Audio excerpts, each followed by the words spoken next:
Let's return home. And in sport this weekend, we'll see the first Western Derby in the AFLW when the Fremantle Dockers take on the West Coast Eagles in round 2 of the competition. It is West Coast's first season in the Women's League, while the Dockers are an established top-tier side. Footy fans are expected to turn out in big numbers for Saturday's match, with organisers expecting more than 40,000 people at Perth Stadium.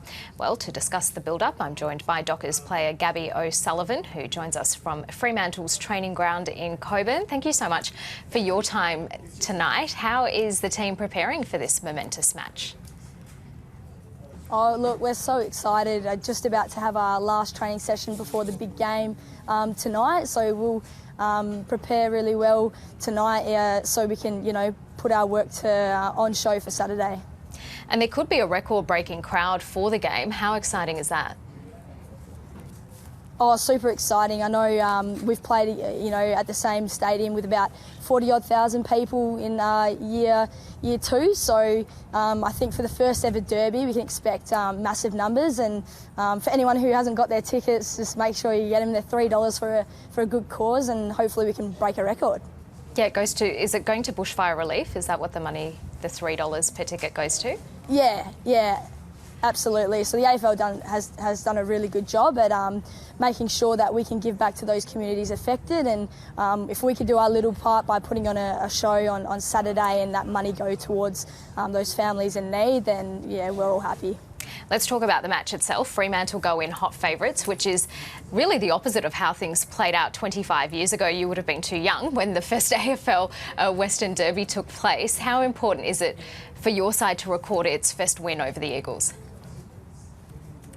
Oh, look, we know that obviously it's our 4th year in existence in the female comp, so I think that helps us out with favourites as well as our performance last week and in previous years. We know that it's going to be a red-hot game, but for us, I think just to consolidate that little bit of a rivalry, it would be nice to get the wood over the Eagles.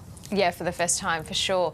West Coast has poached a number of Fremantle players, including All-Australian Dana Hooker. How much of a weapon do you expect her to be for the Eagles?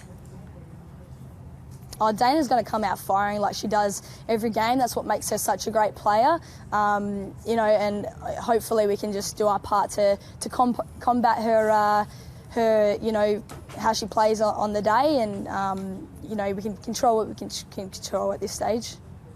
And does it make it easier knowing some of the other players in the opposition and how they play?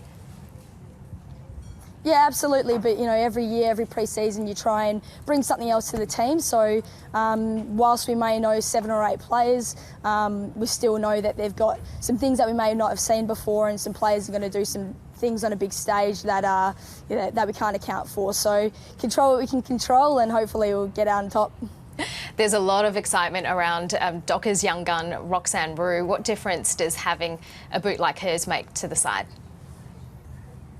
Oh, Roxy's a champ. I mean, I've played with her at East Fremantle level in the seniors, and she's just so exciting. I think Trent said throughout the week that she's going to be a superstar in the comp, and just her presence around the ball, you never know when she's going to sit on someone's shoulders or boom one from 50. So having her out there, I'm sure glad that she's on our team. Yeah, she kicked a great goal against Geelong last week. Everyone's been talking about Adelaide and North Melbourne as premiership favourites this year. How do you rate the Dockers' chances? Oh, there's been one round, but if I go off what we did last year and know that we've brought in some really great girls, hopefully we can continue with our momentum throughout the season. But it's not the time yet to be talking about the back end of the season, but we can only again control what we can control, and hopefully that will put us in good stead. Gabby O'Sullivan, thanks so much for your time, and good luck with the match on Saturday. Thank you, Karina.